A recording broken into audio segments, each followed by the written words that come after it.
Yeah. This song is really how I feel inside. The true me. I'm a gangster. I'm a thug. I'm really just sad. I really need a hug. I'm a gangster. I'm a thug. I'm really just sad. I really need a hug. I wake up in my parents' basement. I wanna put my hands on the pavement. Don't know how my day's been. Charges drop. Don't know where the case went. Yabba dabba do mixtape. Don't care if this track's mixed great. Listen to my content, it's a mistake. Shit myself eating steak, that's a mistake. I'm shaped like Barney Rubble, Fled Flintstone. I can't give these whores the big bone. It's small and dead like my kidney stone. I don't like your fucking tone. I act tough but I'm really sad. My attitude is fucking bad. I have no friends, I'm really glad. I guess I should just hug my dad. I'm a gangster. I'm a thug. I'm really just sad. I really need a hug. I'm a gangster. I'm a thug. I'm really just sad. I really need a hug. Hit you in the face like a frisbee. I'm out for Sydney or even Bigsby. Arizona like Doug Stanhope. Go on a rant now, I'm coming at your man's throat. Your favorite rappers feel this way. They aren't so tough that it's really gay. These times are just dark and gray. I'm ready to edge my wiener then start the prey. This a banger, man. Your girlfriend's pussy looks like the upside down in Stranger Things. I'm a major pain in the ass like my family told me, so I'ma wage these frames. I go to Target parking lot all alone.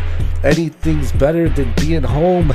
I don't even play with my phone. I hope you hate this song. Now go fillet my bone. I'm a gangster. I'm a thug. I'm really just sad. I really need a hug. I'm a gangster. I'm a thug. I'm really just sad. I really need a hug. I'm not a gangster. I'm not a thug. I'm not a gangster. I'm not a thug. I'm not a gangster. I'm not a thug. I'm really just sad. I really need a hug. I really need a hug. I really need a hug. I really need a hug. I really need a hug. Yeah.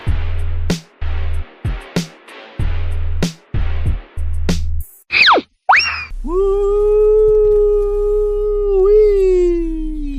Yabba dabba doo. Hey folks, it's Saturday night here. Yes, I'm sober. Welcome to another uneventful episode of this podcast. Pretty much talk about your stupid week and topical news puns. And hope you guys did not enjoy that song. That's right. The song's called "Need a Hug." If you guys saw the short I made, I just put up the chorus. Made a little video for it. The Yabba Dabba Doo mixtape will be dropping before summer.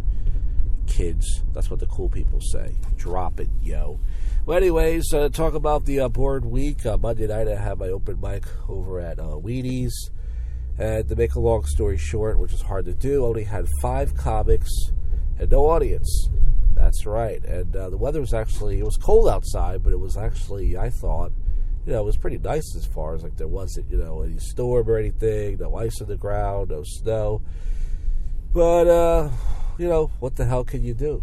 Pretty much promoted it the best I can. The venue didn't bother to promote it. So what the hell could I do? But pretty much that's that. It's just I had a fucking beer and a BLT. I wear my white suit jacket that I wore. If some of you guys remember, I used to have a white suit jacket. I used to wear an Old City many years ago. The Jack Comedy Channel, I used to interview people, and I used to wear it for Halloween, and people used to say, "Oh, that's a cool suit jacket." I fucking washed it, so that's fucking food stains on it, but you couldn't see it. But anyways, so that was pretty much, fucking it. The show was over at 9:15. I tried to stretch it out as much as I could, and listen. That's that, man. That's all you can really fucking do. Yabba dabba do, man. That's all it really is. So that was Monday night, and then Tuesday and Thursday night, I went to the gym, did my Chipotle thing. That's right, still on it. And then Wednesday night, I went to the Royal, but not the before. Dan Wolf called me and said, "You going tonight?" And I said, "Yeah, I'll probably just go to watch. I don't feel like it's." John C. Rowley texted me and said he was going to be there. So I was like, all right, I'll go. And Dan was like, I'm tired. I had a long drive. But I thought he was going to be there. It kind of sounded like he changed his mind. I said, well, Dan, I'm not twisting your arm. If you don't want to go, then don't go. He's like, I'll be there. No, I don't know. And then he didn't show up, that ass. So anyways, I whipped out 2 slices of pizza, pretty much, before I went there. This place called Apollo's, okay. 2 slices for $5, not bad. Not as good as Pizza Roma, but... And then I went inside there, and pretty much something interesting happened. I didn't sign up. I didn't grab a number. Because I went on last week, and I just didn't care. Because Monday night I already got my stage time. And pretty much there was a drunk Jewish guy there. He was an older guy. He pretty much kind of looked like David Letterman, without the beard. The old David Letterman. And he pretty much was drunk before the show started. And when the host, Andrew, was like putting the numbers, he was giving the announcement to grab a number. He went on stage and grabbed the microphone and just started talking. It was kind of funny. And he was like, you got to put the microphone down, sir. Come on, stop. So he calls numbers. He eventually calls the guy's number. The guy, he's like a drunk mess. He's like falling over the place. And he goes on second. And pretty much he was just talking about, he made the room uncomfortable. He was talking about the Jewish and black population. There was only one black guy in the room, a guy uncomfortable, which, made me laugh because I love when things get uncomfortable. So anyways, he left and he was hammered, and the cookie was there, and she had to follow him. She ended up having a good set, but he walked out towards the end of her set. He crumpled up this beer, plastic beer thing, and then he pretty much he walked out of there and said, you okay? And I think they called the cops on him. They called the cops or the ambulance on him because he was hammered, and I think he was driving too. So that guy's going to kill somebody. I mean, I've seen comedians get hammered before. This guy was lit. So anyways, that was pretty much Wednesday night. And then last night, I went to the parks. But first I went to with Marco, the buffet guy. We went to Chili's. Pretty much. Got a fucking we got a table. I was surprised. It was gonna be like, it was packed, but like there was hardly nowhere to park. But we was able to get a table. Pretty much he got the smash burger 3 for me with the chips and sauce, which I usually get, and I got 16 wings for $20, which sounds like a good deal. But they gave me, I wanted bone in. They gave me fucking boneless. Those fucks, those idiots. And it was good. They were like big and meaty, but it's not what I wanted. So we went over there. Then we went to parks. And pretty much Marco actually was playing the penny slot machines. Then he went on the machine he went on last time, and he didn't win. He lost some money there. You can't win all the time, folks. And listen to this podcast. You are not a winner. And then we were at the penny slot machines, where Club 360 was. At one point, this woman came over, and she started talking to us. She was desperate for attention. This older woman, and she was like, what are you guys sitting over here for? You guys are all alone. In my head, I'm like, oh, alone? We're together. Like, we're hanging out. And she goes, I feel bad for you guys. You guys are out here gambling. What are you doing? So I said, what are you drinking? She had a glass of wine. She goes, I'm drinking wine. I go, oh. And to get rid of her, I said, you want to sit on my lap for good luck? And Marco thought it was funny. He started laughing. She's like, no. I said, okay. And then she introduced herself to us, and she said, I feel bad for you guys. How much did you guys spend tonight? I said, I spent a couple bucks. And Marco was like, I lost a little bit of money. She goes, okay, you guys should come in and party with us. She just wanted some guys to dance with. And we were like, nah, we don't party anymore. Our partying days are over. We're just old and fat now. We just go to buffets and casinos. So she left, and then Marco played some blackjack, and I think he won there first. And then he started playing these machines, and then he was chasing the dragon, and folks, the dragon got the best of him. Well, you can't always win. So that was pretty much Friday night. As far as tonight goes, I did some deliveries. Started kind of late. First I went to Target to buy some None of Your Business near my house.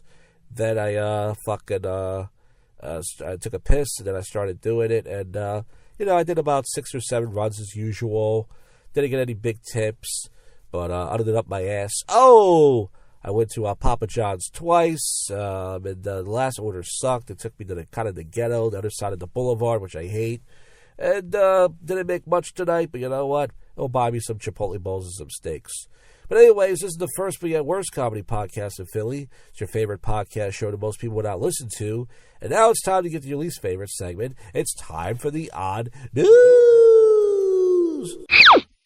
All right, let's wrap this stupid podcast up. Here comes the Odd News, you jigwads.